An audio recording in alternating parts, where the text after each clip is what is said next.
ឆ្នាំនេះបងរៀបចំការធូមទៀនសំណើពេញការធូមទៀនអូនញញឹមស្រង់ស្អាតដូចការរីកពេញវាលស្រែព្រឹកព្រលឹមនាំគ្នា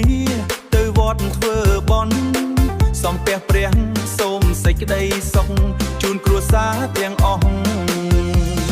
អូនសួរបងថាឆ្នាំនេះទៅវត្តណាបងសើចហើយឆ្លើយថាទៅវត្តណាក៏បានឲ្យតែបានទៅជាមួយអូនជុំបានទៅវត្តណាបងជាមួយជាអូនណាធ្វើបន់រួមគ្នាសុំសេចក្តីសុខការឲ្យស្នេហ៍យើងរីករាយគ្រប់ពេលវេលា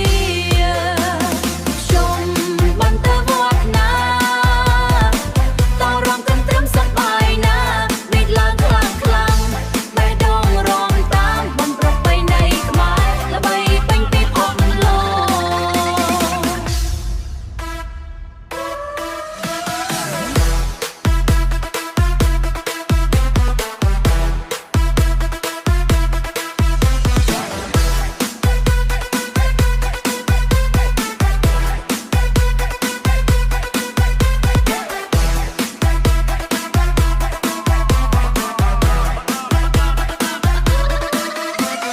ក្រោយធ្វើបន់ហើយនាំគ្នាជួបញាតិមិត្តសំណើចពេញវត្តបេះដូងពោពេញដោយក្តីស្រឡាញ់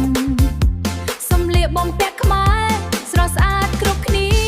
ចង្វាក់កន្ទ្រឹមឡើងអ្នកណាក៏រាំតាមចង្វាក់កន្ទ្រឹមឡើងអ្នកណាក៏រាំតាម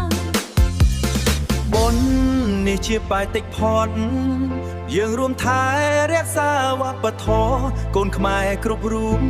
ចូលរួមដោយមោទនភាពឲ្យប្រពៃណីស្ថិតស្ថេរជារៀងរហូត